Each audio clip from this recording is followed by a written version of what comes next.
Hello everyone. My name is Ayush Mishra. Today we are going to talk about Indian Army. All right. Uh, Many of my juniors have told me that their SSB has been coming, so I have to tell them something about Indian Army. But it's quite available on the internet. One can easily search it on the internet, but it's better if I give you proper knowledge about the Indian Army. All right, and because it will also help me, and mostly it was asked by you guys, so definitely I'm going to give it to you. Thank you so much for my friends, for those who have been messaging me on the WhatsApp and Instagram to share some more content on my YouTube channel. So this video is for those guys, and thank you so much for watching. And let's continue. So we will talk about the Indian Army first of all. All right. In the Indian Army, will go from the organization structure. I have also done a previous video on the Indian Army. One can always refer to that video if they want to further improve their knowledge. It will give them a better base, and this video will be a much better way to understand you more about the armed forces. And in the future, I will be bringing some of the videos about the Pakistani army and the Chinese army, and we will compare the weapons and armored facilities which both of the all of the countries have. All right, and I have this in my mind also, but first I have to research a little bit, and after, and I'm still going to my job, so it's quite problematic for me to first research and then make a PPT and then do the video on my laptop. So, anyways, I'll do it. Thank you, everyone, and let's begin. So, this is the OTA Officers Training Academy, as we can see, and this is my dream academy. Actually, serve with honor is the motto of this academy. It is in Chennai. It is known as India's most toughest academy because of the tenure which gentlemen cadets and ladies have to do here. The training time is less and the environment is not very friendly. So it often gives the people chills while doing the academy or this academy. It is the toughest academy as compared to NDA and IMA or Air Force Academy or Naval Academy or the Coast Guard. Coast Guard are trained in the Navy Academy itself. So let's go ahead. Now, Indian Army. Uh, Theme of year 2023 is on the path to transformation. All right, this is the theme of Indian Army in the year of 2023, on the path to transformation. Now, we will talk about the Indian Army Day.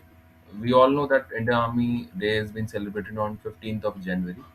All right, now we will discuss why it has been celebrating. We have been celebrating this on the 15th of January. Now, Army Day is celebrated on 15th January every year in India in recognition of Field Marshal K.M. Cariappa. Now, Field Marshal K.M. Cariappa was from the Rajput Regiment, and he started a regiment known as the Brigade of Guards. He was the second chief.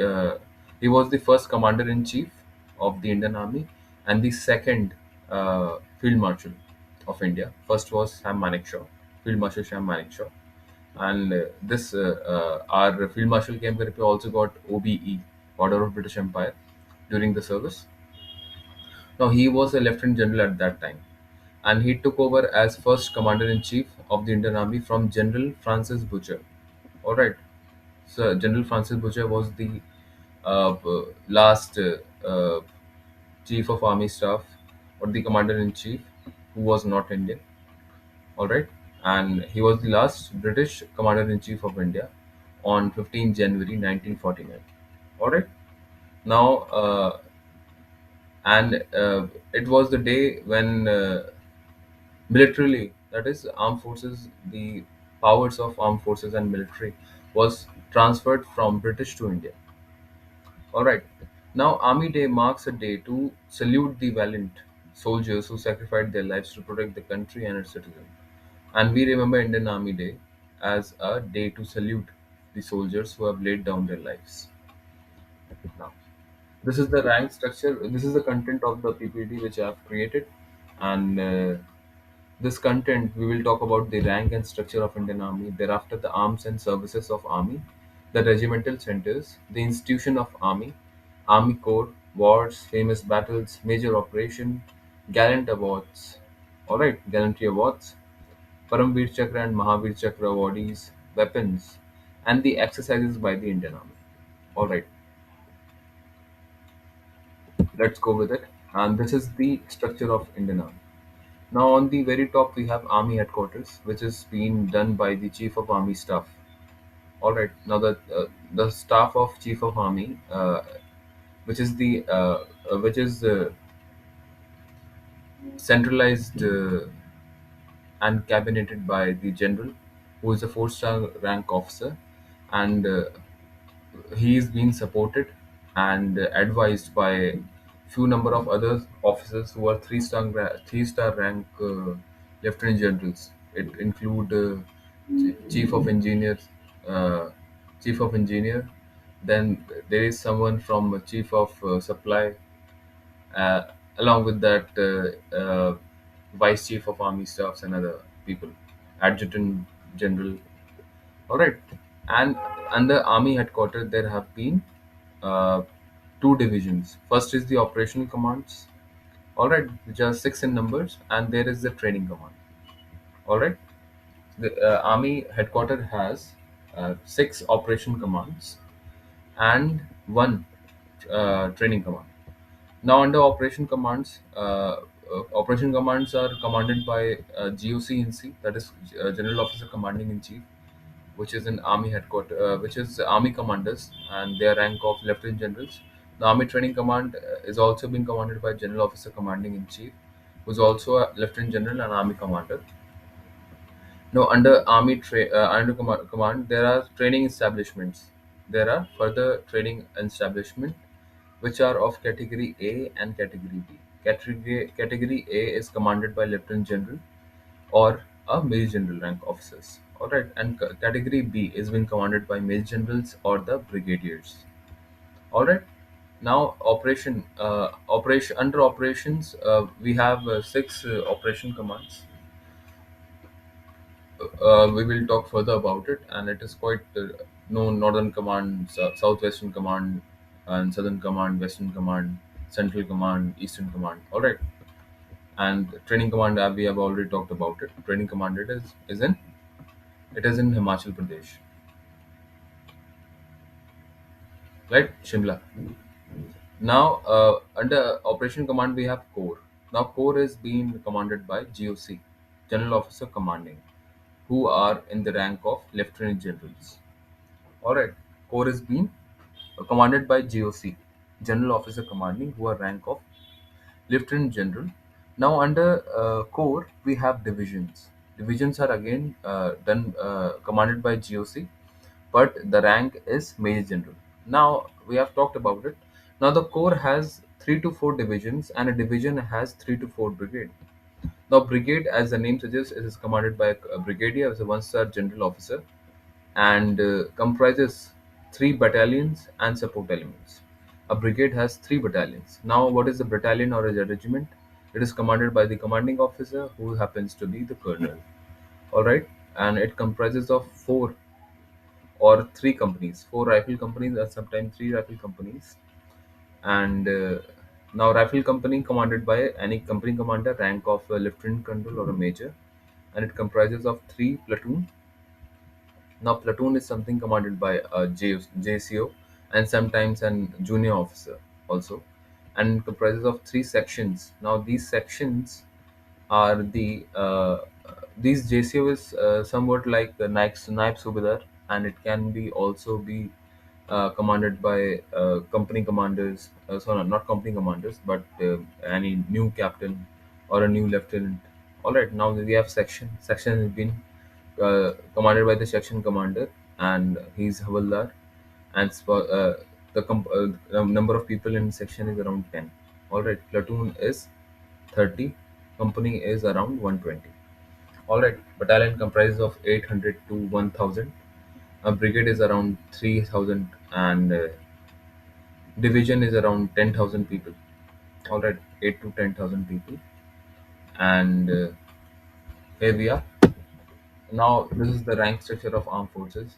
On the top of the table, we have the Indian Army. Below it, we have the Indian Air Force, and below it, further below, we have the Indian Navy. Now, the rank of lieutenant, which is the first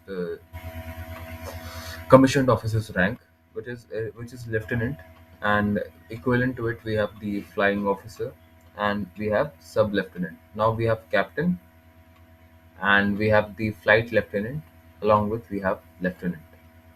Now major, squadron leader is there, and lieutenant commander is there. All right, then we have lieutenant colonel, we have wing commander, then we have commander. We have colonel, we have group captain, we have captain. Then thereafter we have brigadier, we have air commodore and commodore. Now we have major general, which is equivalent to air vice marshal and rear admiral. Now lieutenant general, we have air marshal and vice marshal. All right, vice admiral, sorry, vice admiral. Then we have general, we have air chief marshal, and then we have admiral. All right, friends. And there is another rank which is honorary rank. We have field marshal, we have marshal of the air force, and we have admiral of the fleet. All right, and this is Major Gaurav Chaudhary of 10th RSF. He has been president of. He has been in the president protection. All right, uh, he was bodyguards, president's bodyguard, and when Ramnath Kovind sir was the president of India. Now, this is the arms and services of Indian Army. We have branches of Indian Army. First is the combat or main arms, combat arms. Then we have combat supports. Then we have services. Now, under combat arms, we have infantry, then armored corps, and then the mechanized infantry. All right. In combat support arms, we have artillery, corps of signals, corps of engineers, Army Aviation Corps, and Army Air Defense Corps. All right. Now, in services, we have AMC, ASC, APS, CMP, AEC, MNS, ADC, and AOC, and EM. All right, these are the things which are available. All right. Now, what you must ask, what are these? Now we will talk further on it. Armored core is something where the tanks are done. Warfare is done through tanks like Arjuna and Bhishma. All right. Infantry is the foot soldiers. We have different regiments of different places. It is what infantry all about. Mechanized infantry is somewhat modern thing about the combination of infantry and armored corps. They use BMPs. Now we have artilleries like Howitzer guns, uh, uh, known as God of War. Then we have Corps of Signals, which are responsible for the communication of the Indian Army along with the getting communication of the enemies. We have Corps of Engineers, which makes bridges and clearing landmines and everything. Then we have Army Aviation Corps. Army Aviation Corps includes the helicopter like Cheetah and Me-17 now presently. Uh, Prachand helicopters. These are the Army Aviation Corps. And now Army Air Defense. Army Air Defense, they deal with the missile system of Indian Army and defending the nation. Different like S400, everything was being done by these regiment corps and these combat support arms. Then we have services like Army Medical Corps, Army Services Corps, also known as Army Supply Corps, then Army Postal Services, and Corps of Military Police, then Army Education Corps, Military Nursing Services, Army Dental Corps, and Army Ordnance Corps, along with Corps of EME, that is Electric and Mechanical Corps. All right. Now we'll talk about Army Regimental Headquarters. We have Armored Corps Regiment at the Ahmedabad, Maharashtra. All right, you can go for Ahmedabad, Maharashtra. You will see the regimental headquarters of Armored Corps. And now mechanized infantry is also in Ahmedabad, Ahmednagar. Sorry, not Ahmedabad. It's Ahmednagar, Maharashtra. Both Armored Corps and the mechanized infantry is in Ahmednagar, Maharashtra. All right. Now, School of Artillery is in Deoli, Maharashtra. Army Air Defence College is in Gopalpur, Odisha. Army Aviation Corps is in Nasik, Maharashtra. All right. Nasik, Maharashtra is in Army Aviation. Artillery is in Deolali and Maharashtra. Army Air Defence is in Gopalpur, Odisha. Now, Corps of Engineers. There are three engineering groups. Madras Engineering Group is in Bangalore, that is Bangalore, Karnataka. Bombay Engineering Groups is in Maharashtra, Pune, and this Bengal Engineering Group is in Uttarakhand, that is known as Roorkee. All right. Now, Corps of Signals we have in Jabalpur, Madhya Pradesh. Army Medical Corps is in Lucknow. Army Services Corps in Bangalore, Karnataka, and Army Education Corps is in Panchmari, Madhya Pradesh. Now, Core of Electronic and Mechanized Engineering is in Secunderabad, Telangana. All right, Electronic and Mechanical Engineering. Now, we have Core of Military Police. We have in Bangalore, Karnataka. Intelligence Corps is in Pune, Maharashtra, and Brigade of Guards in Kamte, Nagpur, Maharashtra. All right. Now we have infantry regiments. Now, first of all, my favorite regiments, and this is Dogra Regiment, which is in Faizabad, Uttar Pradesh. That is in near about in Ayodhya. Now we have Rajput Regiment at Fatehgarh, and we also have Sikh Light Infantry, which is also in Fatehgarh, Uttar Pradesh. We have Madras Regiment in Wellington, Tamil Nadu. Rajputana Rifles in Delhi, Cant, Delhi, and we have Sikh Regiment in Ramgarh, Cant in Jharkhand, and Jat Regiment in Bareilly, Uttar Pradesh. Parachute Regiment in Bangalore, Karnataka. Punjab Regiment is in Ramgarh, Cant, Jharkhand. Again, the Grenadiers are in Jabalpur, Madhya Pradesh, and Maratha Light Infantry is in Belgaum, Karnataka. Garhwal Rifles is in Lansdowne and Uttarakhand. Kumaon Regiment is in Ranikhet, Uttarakhand. We have Assam Regiments at Shillong, Meghalaya. We have Maha Regiment at Saugar, MP. Then we have GNK Rifles in Jabalpur, Madhya Pradesh. Now, Jabalpur, that means the same Jabalpur where the Grenadiers have been installed there. All right. Then we have GNK Light Infantry, which is in Avantapur in JNK. A Naga Regiment is in Uttarakhand itself in Ranikhet. Bihar Regiment is in Danapur, Bihar. Ladakh Scout is in Leh, Ladakh. Then we have Arunachal Scouts in Rayang in Andhra Pradesh, Arunachal Pradesh, sorry. And we have Sikkim Scouts in Lucknow, Uttar Pradesh. We have one Gorkha Rifles at Sabuthu, Himachal Pradesh, three Gorkha Rifles, which is in Varanasi, Uttar Pradesh. Four Gorkha Rifles is in Sambathu, Himachal Pradesh. Five Gorkha Rifles is in Shillong, Meghalaya. Eight Gorkha Rifles, which is of Sam Manekshaw, which is in Shillong, Meghalaya.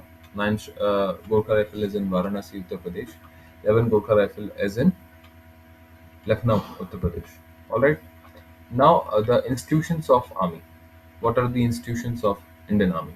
We have NDA, whose motto is service before self, and which is in Khadakwasla, Pune, Maharashtra. OTA, we have serve with honor, which is in Chennai, Tamil Nadu, and IMA, we have Indian Military Academy, that is Valor and Wisdom in Dehradun, Uttarakhand, and we have Army War College, which is in Mao and Madhya Pradesh.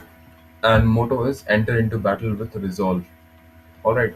Then we have a high altitude warfare school, which is in Gulmarg, JNK. We have counter insurgency and jungle warfare school in Mizoram, whose motto is fight the gorilla like a gorilla. All right. Fight the gorilla like a gorilla. All right. Now, College of Military Engineering is in Pune, Maharashtra, and Military College of Telecommunication is in Mao, MP. Special Forces Training School is in Nahar, Himachal Pradesh. All right. Now, hope everything is clear, and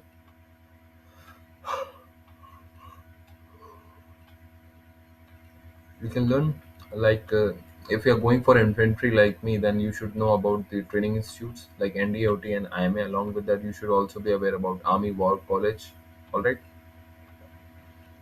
Uh, then Special Forces Training School, then Infantry School, Jungle Warfare School. These are the things that must be known to you. We have different army corps. All right, these are the corps. First corps is Strike Corps, which is in Mathura, Uttar Pradesh. All right, and which is under Southwestern Command. Southwestern Command. All right, and we have two corps in Khagra Corps, which is Ambala, Haryana, which is under Western Command. We have three corps, which is in Dimapur, Nagaland, which is under Eastern Command. All right, now we have four corps, Gujarat Corps, which is in Tezpur, Assam, and which is in Eastern Army Command. Now we have the nine corps. All right, Rising Star Corps. Location is in Himachal Pradesh, Dharamsala. Okay, and this is under Western Command. Now we have Chetak Corps, which is in Bhatinda, Punjab, 10 Corps, no, also known as Southwestern Command. All right. Now we have 11 Corps, which is Vajra Corps and Jalandhar, Punjab, which comes under the Western Corps. All right. We have 12 Corps, Desert Corps, Konark Corps, which is in Jodhpur, Rajasthan, Southern Command.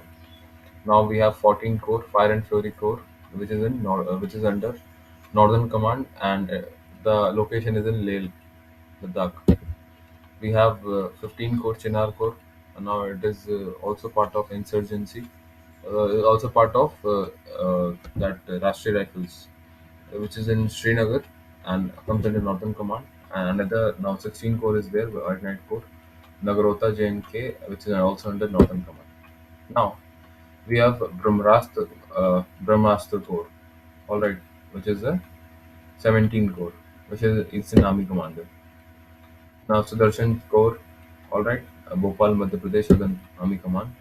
Trishakti Corps, which is an Eastern Army Commander, Siliguri, West Bengal. Now we will talk about major battles fought by the Indian Army, and if I have got the time, then I'll talk little bit more about these battles later on in some other video, like Battle of Razangla, Asaluttar. After studying it a little bit more about it. All right. Now we have different wars were there, and in wars there were different battles. Now Indian Pak War of 1947, which was the first war India ever got, which thereafter there were two battles, Battle of Titwal and Battle of Budgam. These were the famous and major battles, though other battles would have been there.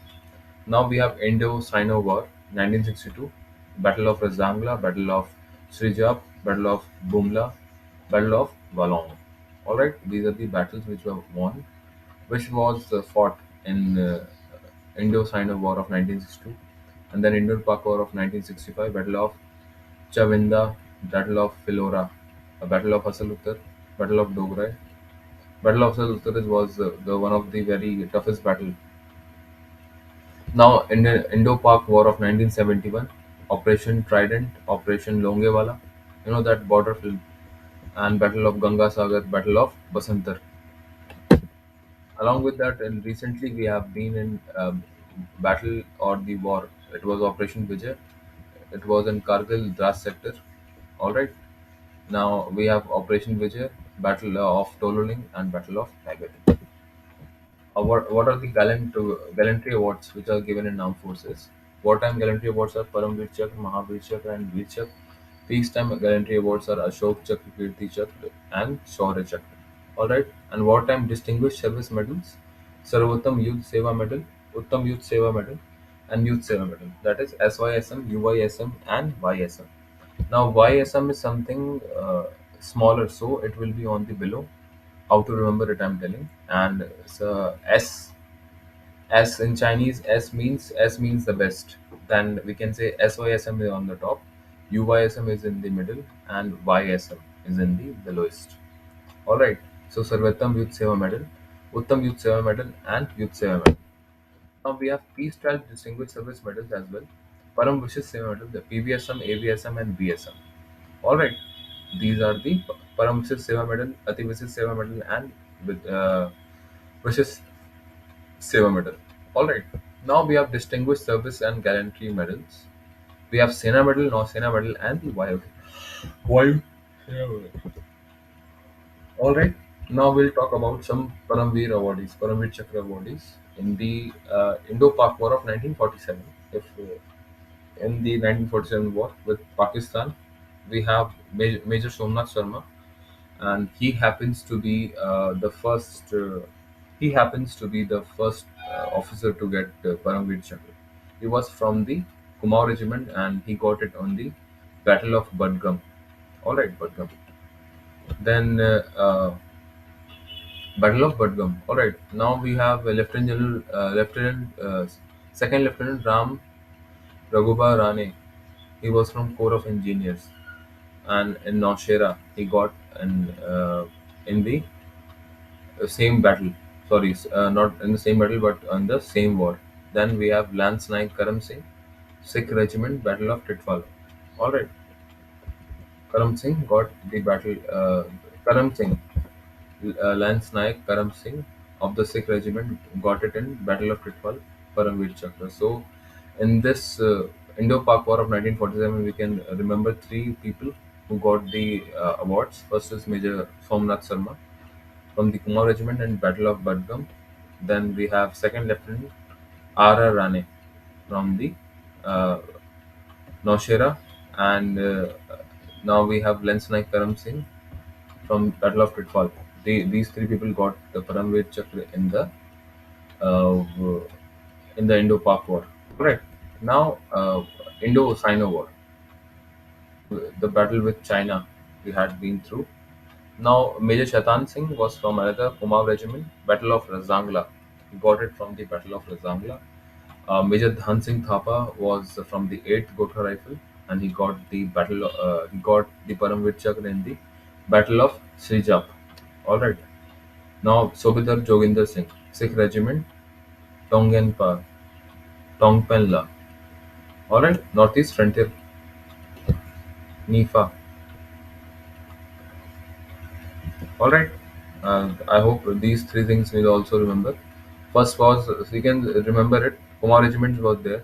Kumar Regiment officer was given first in the 1947 Kumar Regiment, Corps of Engineer, and the Sikh Regiment, and in the second Kumar Regiment, Gorkha Rifles, and the Sikh Regiment. All right, these are the things which we must remember. Major Somnath Sharma, our Second Lieutenant R. R. Rane, then Lance Naik Karam Singh. All right, in 62 we have Major Shaitan Singh, and we have Major Dhan Singh Thapa. Along with that, we also have Subedar Joginder Singh. All right. Then in 1965 we have the Grenadiers and the Pune Horse. Now, if we talk about Pune Horse, there is only one person, not Lieutenant Colonel. Pune Horse. We have Lieutenant Colonel Ardesi, Ardesir Tarapur, Ardesi Tarapur. All right, Lieutenant Colonel Ardesir Tarapur from the Pune Horse. We have CQMH Abdul Hamid. All right, the Grenadier from the Grenadiers from Battle of Asal Uttar. All right, uh, Company Quartermaster Havaldar Abdul Hamid. He was from the Grenadiers, and Lieutenant Colonel Ardesir Tarapur. All right. Then we have Indo-Pak War of 1971. We have Second Lieutenant Arun Khertarpal from the Pune Horse again. We have Flying Officer Nirbajit Sekhon from the 18th Squadron, Indian Air Force. We have Major Hoshiyar Singh Dhaiya from the Grenadiers. All right, Hoshiyar Singh Dhaiya, and we have Lance Naik Albert Ekka. We have Lance Naik Albert Ekka from Brigade of Guards. All right, so it is now easily understandable. Now, Indo-Pak War in 1971, Second Lieutenant Arun Khertarpal from the Pune Horse.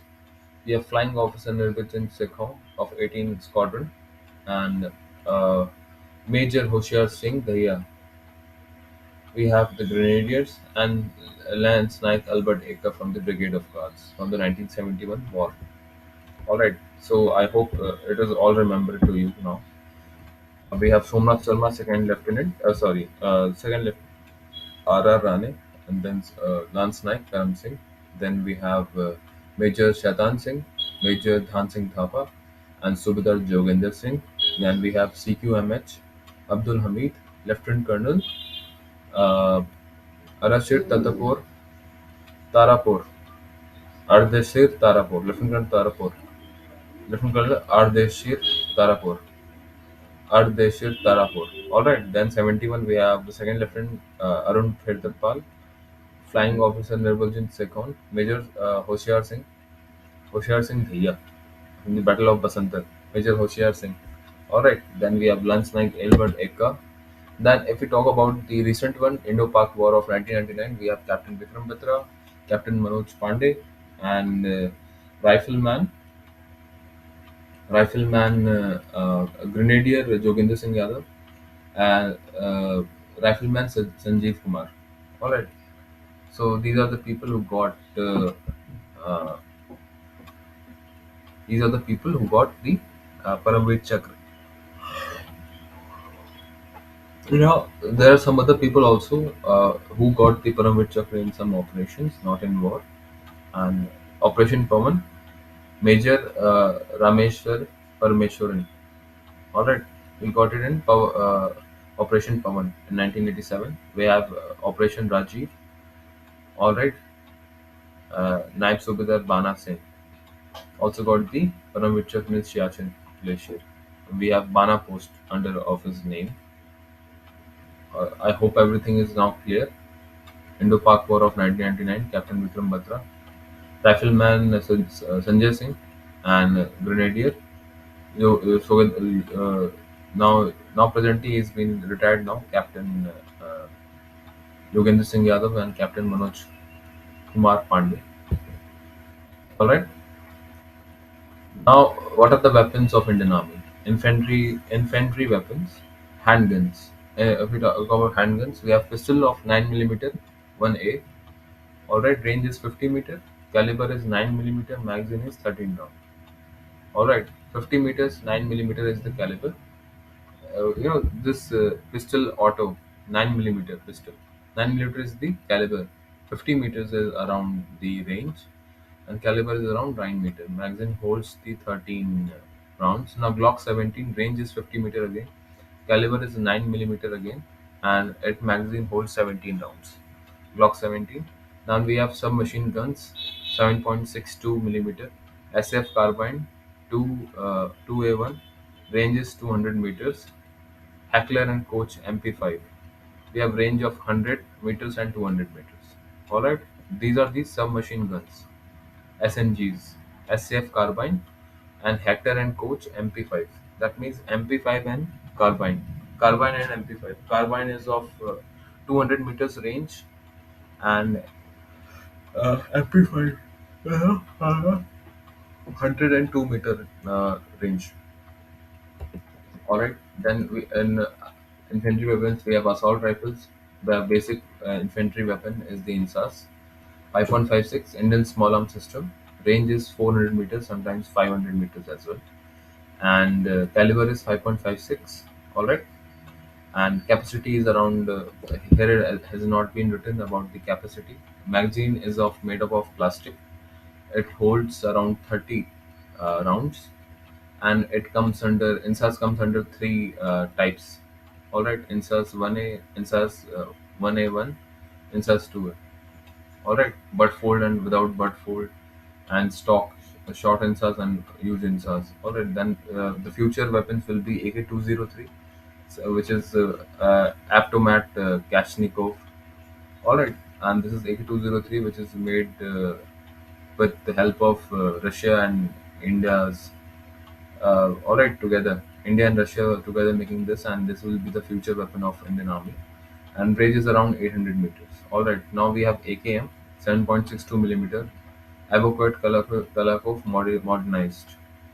All right, now this is AK-47's better version. AKM is a modernized 7.62 mm, Aventomat Kalashnikov. Range is 300 meters, and it is lighter version of AK-47. Lighter version and better version as well. Uh, but the range is less, 50 meters less.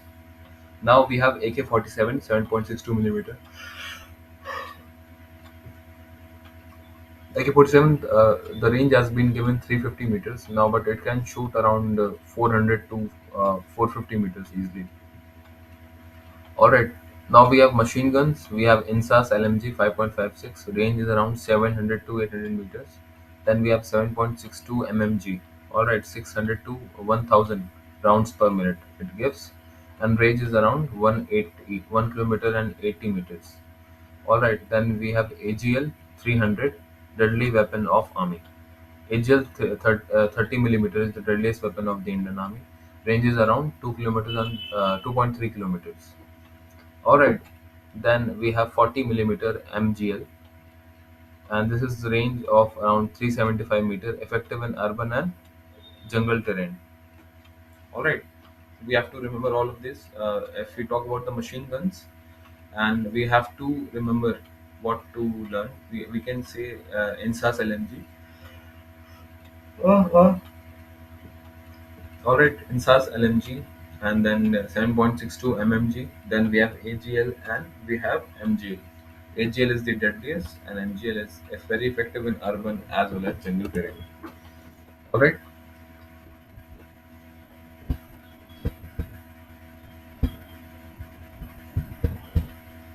Now let's talk about the hand grenades. Hand grenades. These are the advanced multi-mode grenades mode, offensive and defensive. All right. The grenades can be offensive as well as defensive. Now, these are grenades, the advanced multi-mode grenades. All right, economic explosive, limited following transfer of technology from Terminal Ballistic Research Laboratory of Defense Research and Development Organization (DRDO). All right, in the offensive mode, the grenade does not have fragment sleeve and is used for low intensity attack as it offers stunning effect. The mode is used when the soldier targets the attack within 5 meters from the point of burst. Alright, now in the offensive mode, if the grenade is in offensive mode, the grenade does not have fragment sleeve. The fragment sleeves are not there. Alright, but and it is used for low intensity attack. If we are using it for offense, then it will be of intensity attack. All right, and it will give stunning effect only. Now the mode is used when the soldier targets the attack within 5 meters from the point of burst. This mode is used when soldier targets the attack. That means nearby in 5 meters, if they have to be throw in near about 5 meter areas of the point burst burst. Alright, now defensive mode, the grenade is assembled with the fragment sleeve.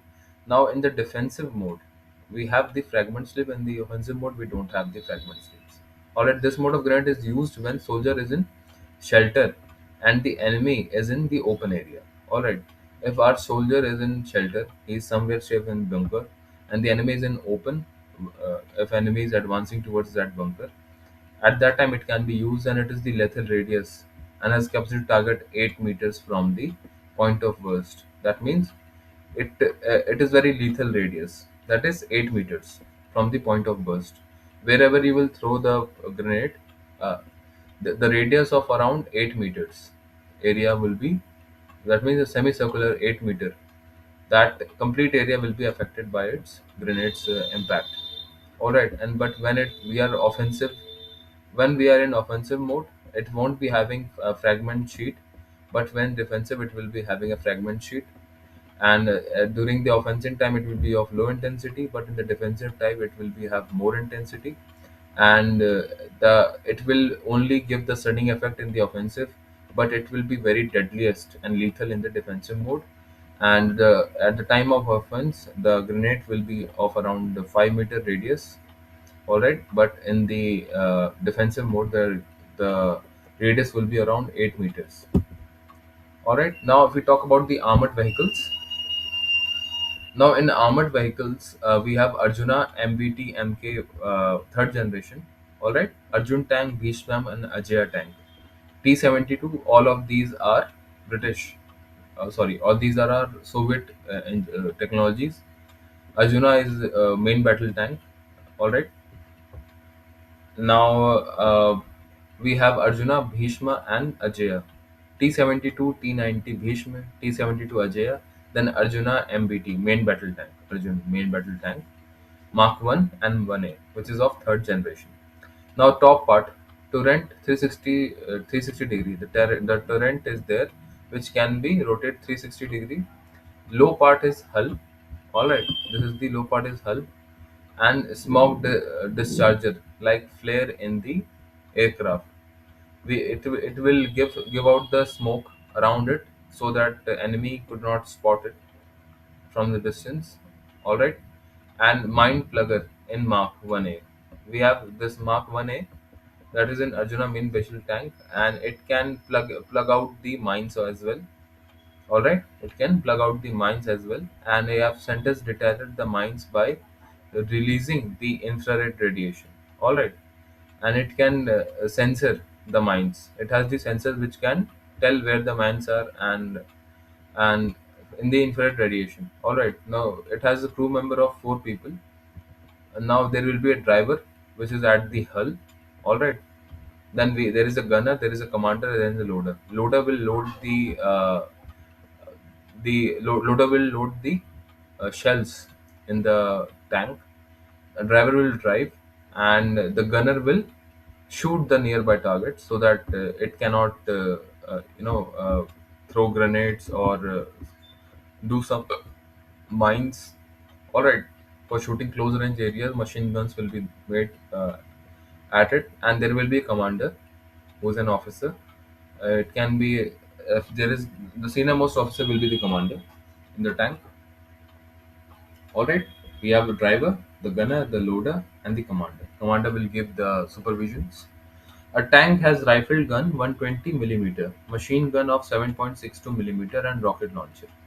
The tank has a rifle gun of 120 millimeter. It will have a rifle gun of 120 millimeter. It will also have a machine gun of 760 millimeter and a rocket launcher as well. An armored companies known as tank squadrons. All right, in armored regiments, in infantry we call it 120 men, as well as the company as the company after section and platoon. But in armored regiments, company is known as the tank squadron. Now each company has 2 to 3 platoon. All right, 2 to 3 platoon. Now we have engineer support vehicles, T-72, AVLB. All right, these are the bridge laying tanks. It can lay the bridge like this on the longer distance. All right. Now we also have Arjun BLT 17 MLC, DRDO Sarvatra, that is truck monitoring bridge system. We have Kartik BLT, Pantu raft amphibian floating bridge. All right, these are of those people, those who are preparing for the they're going for the technical entries. All right, they have to remember it because it's none of our use. Now we have mines. I'm sorry. Now we have types of mines: anti-personnel mines, anti-tank mines, anti-helicopter mines, and nuclear land mines. Anti-personnel mines are used by the infantry. Anti-tank mine is also used by infantry to stop the tanks. We have anti-helicopter mines, which are electronic fuzzers and accusation sensor. The second sensor is a radar, and nuclear land mines. Okay, artillery guns. Now we have field guns, medium artillery, and self-propelled artillery. We'll further read about howitzers, field guns, mortars. All right, all right. Let's go for the artillery guns. We have field artillery, that is 105 millimeter Indian field guns, Mark 123, and we have M46 Sharant 130 millimeter field gun. All right. Along with that, we have medium artillery, that is 155 Dhanush howitzer, 155 M777 howitzer, 155 millimeter FH777 howitzer, 155 DRDO 80 AGs. Now we have self-propelled artillery as well, K9 Vajra T. All right, it is a self-propelled artillery. Now we have rocket launchers like Pinaka and BM21. These are the rocket launchers. In RT and AD companies, are known as batteries. In artillery regiments, the companies are known as batteries. There, in the armored, we were known as the squadrons. Now, more about the artillery guns. We have howitzers, high trajectory angle, 17 degree, used in mountain areas. If we have howitzers are usually used when we are fighting at the mountain warfare from distance of around 17 degrees up to 17 degrees. These howitzers can be used. All right, then we have medium, high, and velocity. It has medium height and velocity. All right.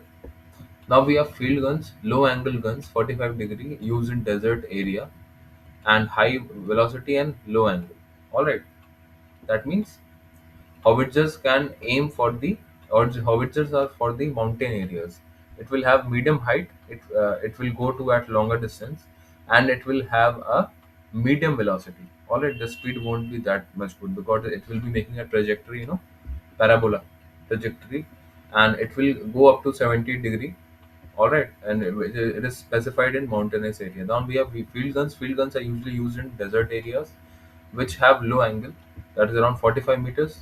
Their high trajectory angle was 70 degree. Now it has high velocity. If we use field guns have high velocity, and it has low angles. All right, it has low angle, but high velocity. Direct and indirect fire, BVM. Now we have mortars. Mortars are something which are used by the infantry as well as mostly in the light infantry units. It is also used in infantry as well, like sick line infantries, and along with that we have Maratha light infantries, Jammu Kashmir light infantry. These regiments also use the mortar. Now 51 millimeter mortar, trajectory angles and high in mortar. This used to fire high explosive bombs on area in an area weapon used which can be destroy the enemy, and it can be also fire illuminous and smoke bombs. Alright. Smoke bombs can also be fired there, and illumination rounds are also being fired in the nighttime area, and it can also give high explosive bombs on the enemy. Now we have 15 millimeter mortar, and we have the 81 millimeter mortar. Now it is an area weapon which can be fire high explosive smoke and illumination rounds, and its effective range is around 5 kilometer, and it can fire in all types of terrain and in all weather conditions. Now 81 mortar has been better. All right, it ranges around 5 kilometer, and now 51 motor could be around 3 to 2 kilometers. All right, 2 to 3 kilometers, and or even lower, around 1 kilometers. And but the 81 millimeter motor is better. It can work in almost all types of weather and terrains, and range is around 5 kilometers. Now we have weapons of Indian Army. In mechanized infantry, we have Sarthak BMP 2 tanks. These are the smaller version of tanks which can uh, give out chills to the enemy by giving out the explosions. It also have a machine gun in it, and it can also carry number of good number of soldiers, infantry soldiers within the tank. That is around the section. Now and it has better speed and around 65 kilometer per hour in the plain desert area, 7 kilometer per hour in water, and a low weight, easy transported, and it is of low weight, and it is easy transported and comprises of 7.62 millimeter mmg and 80 gm is anti-tank guided missile. It also comprises of medium machine gun along with anti-tank guided missile and sharp night vision. All right, so mechanized infantry has been better. Why it has been better? I've already talked about BMP Sarthak, two tanks. It has speed of around 65 km per hour in the plain desert and 7 km per hour in the water, and it has low weight, and it has a huge space for the soldiers to come, and it is easily transported. It comprises of 7.62 millimeter mmg. Along with it also has the anti-tank guided missile like Pinaka system and Pinaka and other systems, and it has sharp night vision as well. Now these are we have talked about the mechanized infantry. Now what are the ballistic and cruise missiles? Now we have Prithvi, Prithvi 2, Agni, Agni 1, Agni 2, Agni 3, Agni 4 and Agni 5. Agni are the 5, Prithvi are 3. We have Brahmos, Nirbhaya and Shaurya. Alright. Now Prithvi 1 is of 9.5 meter long, uh, made in India, and it's minimum 40 kilometers and maximum 150 kilometers. All right, Prithvi 2 would be better. Range is around 350 kilometers. Now Agni 1 was 15 meter long, It is made in India and it has a range of around 100, 700 to 120, 700 to 1200 kilometers. Medium range ballistic missile. All right, and Agni 2 is also medium range ballistic missile, and it is of around 1000 to 2000 kilometers range. Now Agni 3 is what inter IRBM, that is inter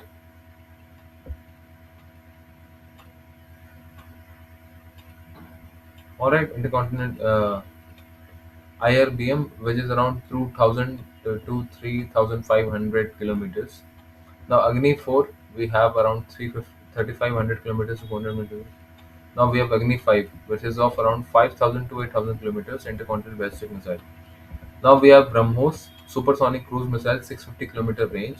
We have Nirvaya supersonic subsonic cruise missile, and BrahMos is supersonic cruise missile. All right, BrahMos is made by the adventure of two countries, India and Russia. Nirbhaya is in subsonic cruise missile, 800 meter kilometer range. Shaurya is hypersonic cruise missile of 700 kilometers approx. All right, Shaurya and BrahMos. Now the hypersonic is the Shaurya, and supersonic is BrahMos, and subsonic is Nirbhaya. All right. Now, what is the difference between ballistic missile and cruise missile? Uh, Now, ballistic missiles, it is the propelled for a short time after the launch. All right, ballistic missiles can be propelled for short time, and cruise missile, it is self-propelled until the end of its flight. It will be keep on propelling till the end of its flight. All right, and these are it will propel for short time, and thereafter it will lose its propulsion after the launch. And this missile is similar to the rocket engine. All right, ballistic missile is somewhat like rocket engine. It will have some thrust in the initial phase, and later on it will be freely suspended. While the cruise missile is sharp, similar to engine.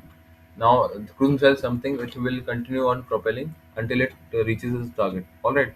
So, cruise missile is better than the ballistic missile. Then, long range ballistic missile leave the Earth's atmosphere and re-enters it.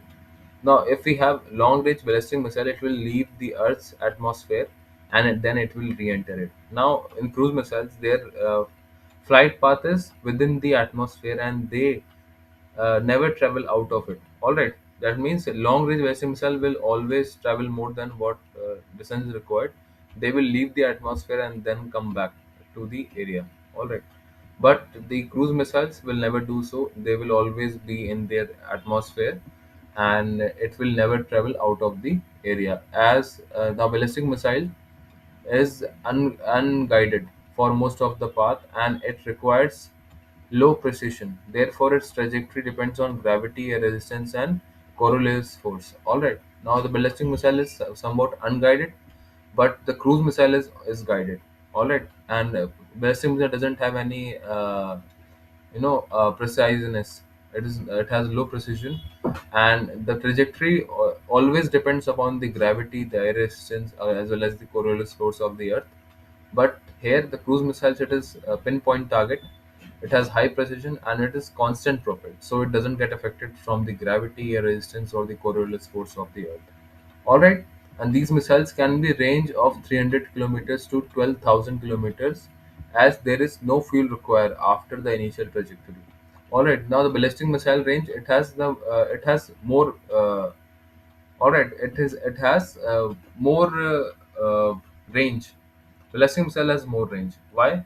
Because the it can target from 300 kilometers to 12,000 kilometers, as there is no fuel required after the initial phase. It will go on its own. But cruise missiles are usually done on the shorter ranges, that is for around 500 kilometers, but it needs constant propelled to hit the target with high precision. All right, these are the guided. Cruise missiles are the guided, and it requires constant precision and high propulsion. And now ballistic missile have the high payload carried by the ballistic missiles, and cruise missiles the payload is limited. All right. Now, these missiles can be carry more than one payload, multiple independent target, and re-enter vehicle. Target re-entry vehicle. All right. Now the ballistic missiles can carry more than two payloads, and these are multiple independent target re-entry vehicles. But the cruise missile usually carries a single payload. All right. Cruise missiles carries a single payload. It is developed primarily to carry nuclear warheads. It is developed primarily to carry nuclear warheads. Ballistic missiles carries nuclear warhead, and but the cruise missile has been developing primarily to carry conventional warheads. All right, it won't carry nuclear warheads. All right. Example: Prithvi 1, Prithvi 2, Agni 1, Agni 2, and Dhanush missiles. All right, these are the examples of ballistic missile. That is Prithvi 1, Prithvi 2. All right, then we have Agni 1, 2, and Dhanush. Now, if we talk about the cruise missile, we have the BrahMos missiles. Then Shaurya is also, I believe, is a cruise missile because Shaurya is hypersonic, no? And we have BrahMos, and we have also have Nirbhaya. See, uh, these are the cruise missiles. We have BrahMos, Nirbhaya, and Shaurya. Shaurya is hypersonic cruise missile, Nirbhaya is supersonic cruise missile, and BrahMos is Nirbhaya is subsonic, BrahMos is supersonic, and Shaurya is hypersonic. Now, if something is subsonic, then it has 800-kilometer range, and BrahMos has around 650-kilometer range, and Shaurya has more than approx 700 kilometers range. All right, and now what we have Prithvi 1, Prithvi 2, Agni 1, and Agni 2, as well as Dhanush. These are the ballistic missiles. Now, all right. Now, cruise missiles type. We have already talked about hypersonic, supersonic, and subsonic. Now, hypersonic have max speed of Mach 5. All right. Subsonic has a speed of Mach 2 to 3, and subsonic has a speed of Mach 0.8. All right. Mach 2 and 3, Mach 5, and Mach 0.8. Subsonic. Subsonic is in Nirbhaya, supersonic is in BrahMos, hypersonic is in Shaurya. These travel at least 5 times the speed of sound. Mach 5. Mach 5 means 5 times the speed of sound. What is the speed of sound? Speed of sound is around, I don't know, it's delay, but it travel more than sound of the voice, sound of the speed of sound 5 times more. Mach 2.3 is travels faster than the speed of sound, and subsonic are these files slower than the speed of sound. If they are less than one, that means they are one Mach is around the speed of sound. All right. Then we have ballistic missiles. All right. Ballistic missile types are short range ballistic missiles, SBM, 300 kilometers to 1000 kilometers. Short range ballistic missile, medium range ballistic missile, and intermediate range, that is a long range ballistic missile, or the IRBM. Or all right, there are also three types: short range ballistic missile, a medium range ballistic missile, and intermediate range or the long range ballistic missile. Short range is around 300 to 1000, 300 to 1000 kilometer. Medium range is 1000 to 3000 kilometer, and inter ballistic missile has 3000 to 5000, 3000 to 5000 kilometers range. All right. Now we have S400 missile system. Speed Mach is around 5 kilometers per second. In a second, it will be going 5 kilometers. So how much in 15 Mach? That is the speed is of 15 Mach. Uh, all right. And what will be the speed in kilometer? First, let kilometer. I've already been no 5 kilometers per second. 5 kilometers per second. And how much kilometers will it do in a minute? 300 kilometers. 300 kilometers. 300 kilometers in 60 seconds. That is 1 minute. 1.8 hundred. 1800 kilometers in one. All right. And these are the high target center 600 meters and ready for operation 5 minutes. S400 missiles get ready in the operation for within the 5 minutes and at a target detecting center for around 600 kilometers, and it is maximum speed of 15 Mach, that is 5 kilometer per second. Russia, India to sign 400 deals. It has already been done. Where it will be done? And Kashmir, Islamabad, Pakistan, and Kashmir, Pakistan. These are the areas where it will be done. Alright. Now these are the integrated battle groups. IBGs are brigade-size, agile, self-sufficient combat formation which can swift launch strike against adversities. Alright. These are self-sufficient formations, which are very speed, which are very swift and fast in action. Now, IBG can be mobilized within 12 to 48 hours based on the location. All right, it can be mobilized within 12 to 48 within the region. All right. Now, each IBG will be handled by a major general. A major general officer will be given IBG. All right, and the integrated units for border will be all encompassing with artillery, armored, and combat engineers and signal units. All right, and each integrated unit for the border will all encompassing with artillery, armored, combat engineers means it will having its artillery, its armored, and its combat, and its engineer and signal units means it will have engineers to make roads, signals for communication, and artillery for long range, armored for supporting the infantry, and infantry to fight the arms. Now, IBG has been classified into defensive and offensive. Defensive IBG would hold ground at vulnerable points and where enemy action is expected. Offensive IBG have ability to quick mobilize and make thrust into enemy territory for strikes. Understood. That means IBG will be classified into defensive and offensive. Where the defensive will be done, defensive will be at vulnerable areas where enemies are expected. Offensive is somewhere where it can easily go to some place to strike. All right. Now the size of each battle group will be bigger than a brigade and smaller than a division. Now IBG is somewhat closer to the division and brigade. Now division was done by the major generals, brigade was done by the brigadiers. So in between them is the IBG, integrated battle groups. All right, and but it will be commanded by a major general. All right, it is now easily understandable. It will have a engineer group. It will have signals of its own. It will have combat, artillery, and armored. Now, into offensive operation, IBG configuration of offensive. Offensive is somebody where they have to reach at fast pace. Now, the configuration for the offensive role will have high quality of mechanized elements such as element ensure power and maneuverability when punching through enemy lines.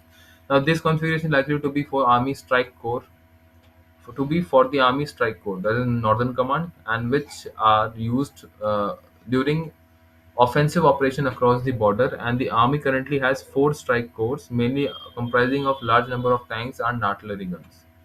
All right.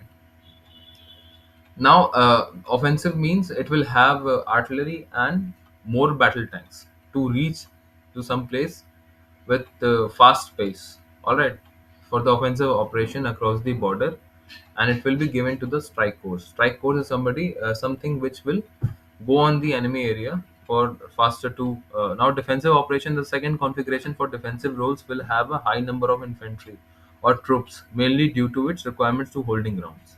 All right, now defensive operation, that is for defensive operation, it will have high numbers of infantry troops because it has to hold grounds.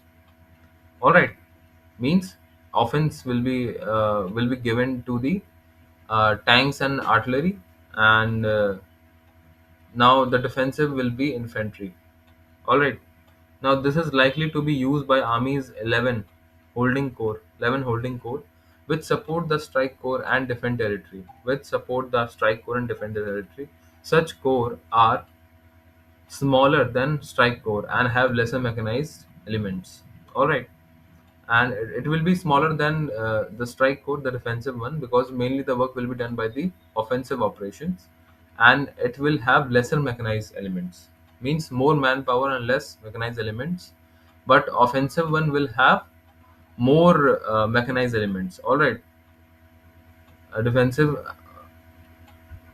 all right, it will be having more men in offense, defensive, but more mechanized element in offensive.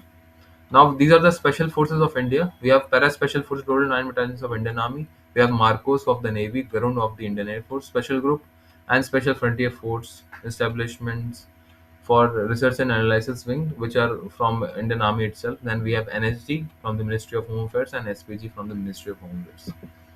All right. Now, Rashtra Rifles. These are the counter-insurgency force which was raised in 1990, and it is headed by addition ADG Rashtra Rifles. All right. Now we have headquarters at Udhampur, JNK. We have motto of courage and valor. All right, and we have war cry of Bajrang Bali ki Jai. All right, motto courage and valor, and war cry is Bajrang Bali ki Jai. Headquarters as in Udhampur, JNK.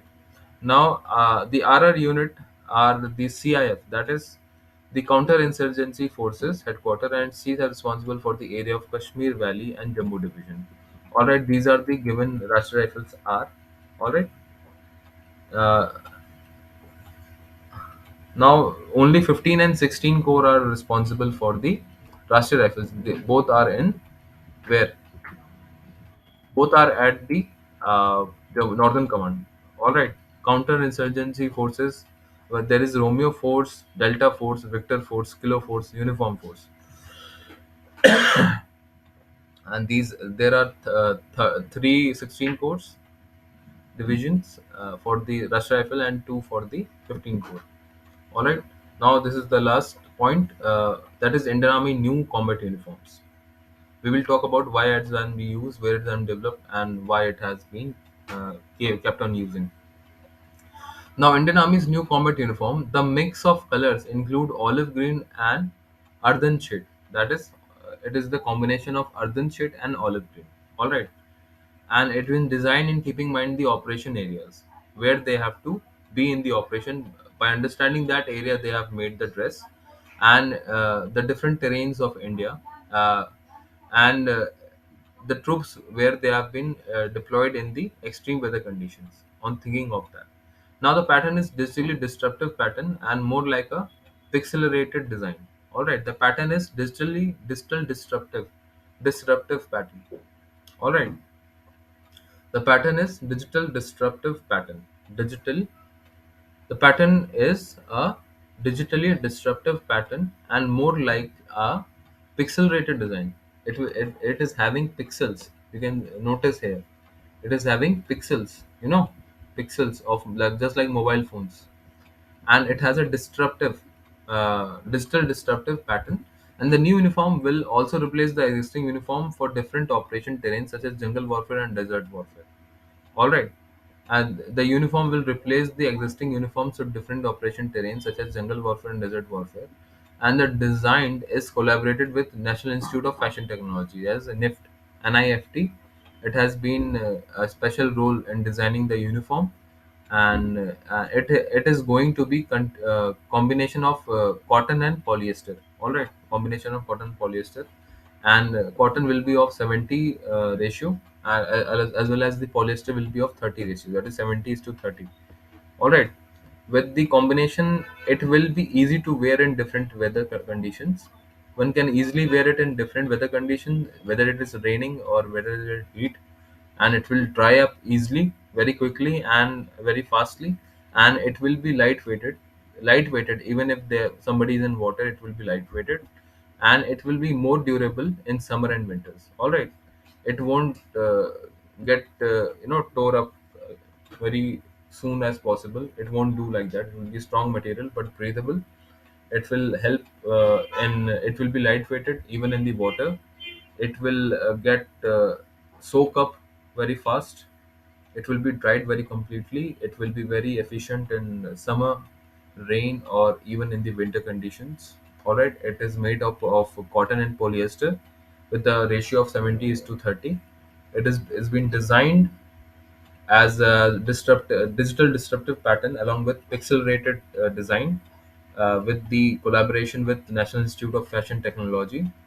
It will replace the existing uniform in jungle warfare as well as desert warfare, and the color has been suited for the different terrains of India for and considering the extreme weather conditions, the color is of course the olive green and the urban shade.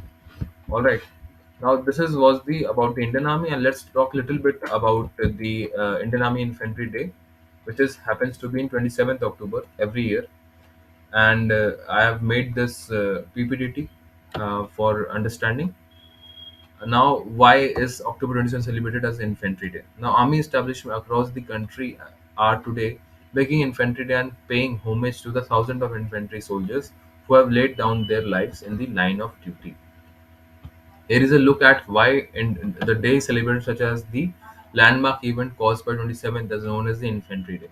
Now it was the day that first Indian infantry soldiers took part in action to defend the Indian territory from the external aggression. Alright, it was the first time Indian soldiers took part in defending the nation against the external aggression, and it was on the October 26, 1947. Then Maharaja of Jammu Kashmir, Hari Singh, signed the instrument of accession, making his state a part of Indian dominion. All right. On October 26th, Maharaja of Jammu and Kashmir, Maharaja Hari Singh, signed the instrument accession to make the Jammu and Kashmir as part of India. But what were the event proceeding deployment of Indian soldiers in J&K? And on October 22nd, Pakistan had poured in thousands of regular soldiers in grab of the tribal as well as volunteers from the tribal areas of Northwest Frontier Province (NWFP) into J&K with the aim of forcibly occupying the state and interrogating into Pakistan. All right, integrating into Pakistan, initial resistance of the invaders was given by the state force of J&K on October 26th. After the Maharaja signed the instrument of accession, the way which paved the India to send its troop and war of the Pakistan invades on 27th. On 26th, the Maharaja signed the instrument of accession, but it was in October 22 that Pakistani soldiers led their regular people, volunteers from the tribal area of northwestern Frontier Province into the JNK to forcefully occupy the Jammu and Kashmir. And now the Indian soldiers were sent off to remove the that Pakistani tribals. Now the first Indian battalion which was rushed to Srinagar by air was first Sikh. All right, one Sikh, commanded by Lieutenant Colonel Devar Singh Rai. They were Ranjit Rai. Now, the battalion was at the Tim station in Gurgaon, but out of its four companies, two were deployed in aid to civil authorities role away from Gurgaon to tackle the post-independence communal rights. The battalion was intimated later at night on October 26 to move to Palam Airport in New Delhi for being airlifted to Srinagar airfield the next morning. Now there were total four companies of one Sikh in that Gurgaon area, which was commanded by Lieutenant Colonel Diwan Ranjit Rai.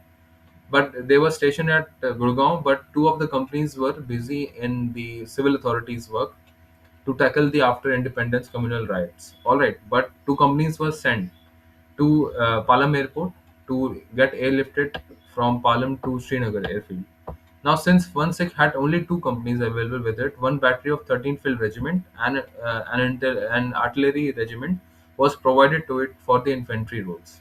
To it in infantry role, all these troops assembled at Palam Airport in the early hours of October 27th. All right, that is one Sikh, the two companies of one Sikh, along with one battery, that is one company of 13 field regiment.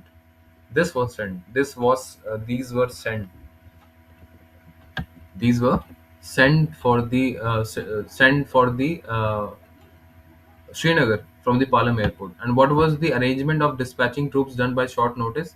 An emergency meeting of the Western Army commander had been held on October 26th night after go ahead has been received from then Prime Minister Jawaharlal Nehru to rush down to Srinagar as Pakistani invaders were on the way to the summer capital of JNK. Summer capital of JNK. All right, yeah, that means a conference had been done between the Western Army commander and the Prime Minister Jawaharlal Nehru, and talking about that in the October 26th, giving the army for go ahead to reach to the Jammu and Kashmir as soon as possible to tackle the situation.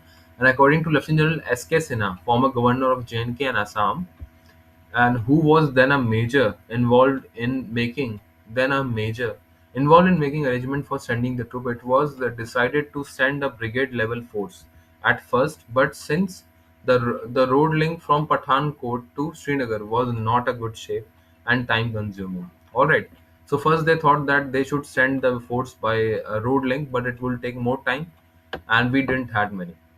Okay, so it was decided to rush the troop by air in Dakota aircraft, and requisiting to purpose. Another brigade would have then follow by road. That means first we would send the troop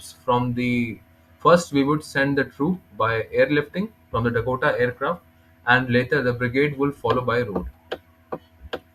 All right, and what was the importance of introducing of troop on the October 27th? Appreciating the gravity of situation, Lieutenant Colonel Diwan Ranjit Singh was first made sure that the Srinagar airlift was secure, and then rushed towards Baramulla to take on the invaders and stop them from their tracks. And he was able to delay the advance of invaders towards the Srinagar, and an extra time that he bought helped sending more reinforcement to the Srinagar by air. Now, what Lieutenant Colonel Ranjit Rai did, he uh, he did his best to stop the delay, to stop the advance of the invaders by delaying the enemy to coming to the Jammu and Kashmir. Okay, at the Baramulla area, and which helped in reinforcing more troops by air itself. However, the gallant commanding officer of one Sikh laid down his life in Baramulla, and he was given Mahavir Chakra for his bravery. Now, how was the airlift done in October 27th?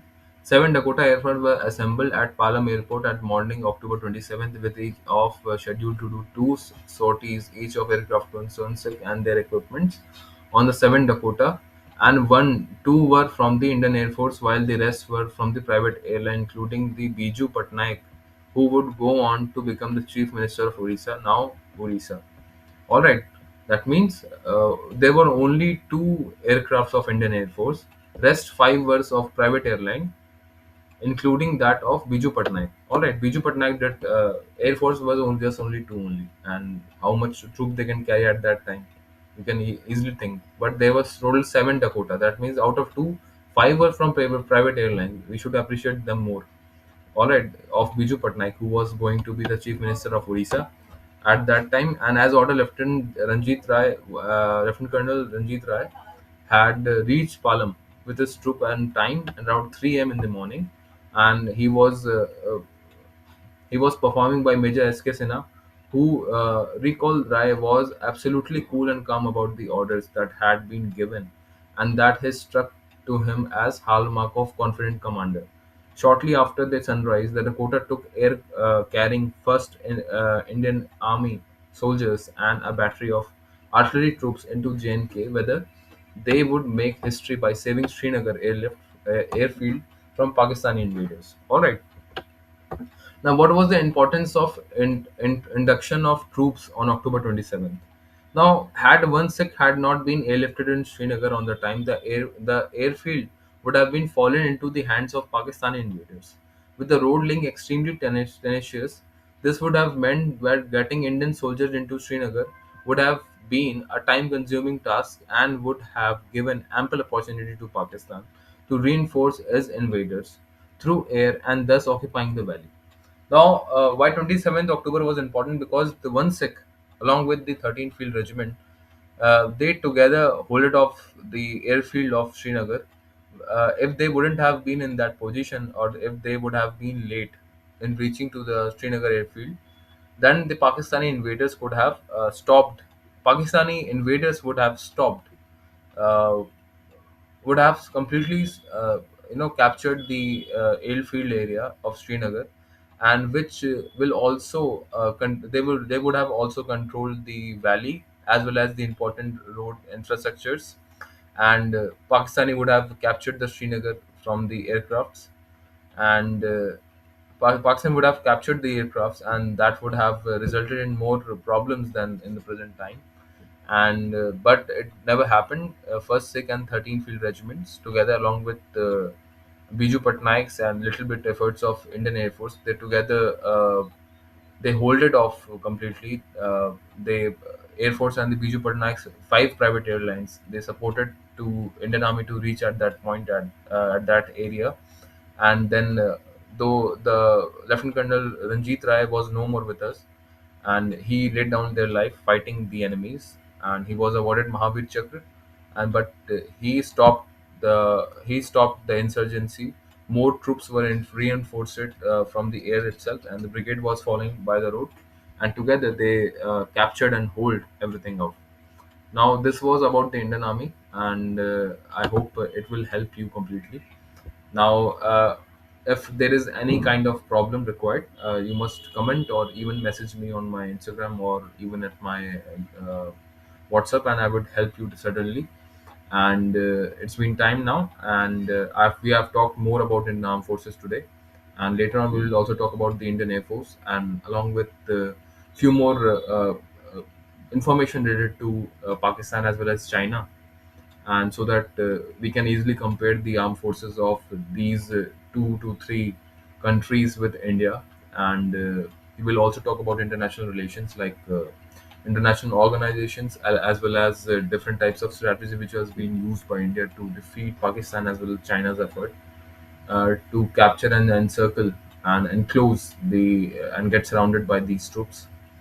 And we will also talk about international level standards and a little bit more about the education and our general studies. We will also do some OIRs together, and if time permits us, OIRs I'm not sure. OIR can be done later on part as well by your own self. But we will do some lecture topics as well, which will give us about a little bit more about the general knowledge advancement. We will also discuss about the international relations of India and Indian diaspora, along with different important places in India, Indian tourism, and different all types of things will be discussed on the YouTube itself. So I must take you leave, and together we will do it definitely. And I must thank you all for being so patient and kind in supporting my channel. And of course, it is a self-help YouTube channel, and I'm just giving myself completely for the society. I'm giving back to society to help the people in what way possible. And my friends, those who have been messaging me on the WhatsApp and Instagram, please keep on doing it, and we will together. I will try my best to help you out with your interview and everything. I'll be speaking about more about the games and the education system reforms, which I did in my college and school times, of which I won the prize and was commended by the DIG. I will also give some initiative, and also I have given symposium on how you can have your own startups if you have limited resources and capital. I will also share things with you. So I must take the leave, and thank you so much. It has been time. Now I have to sleep a little bit and get dressed. All right, I have to sleep now. It's been time. I've done night shift now. Okay, thank you everyone, and God bless you all.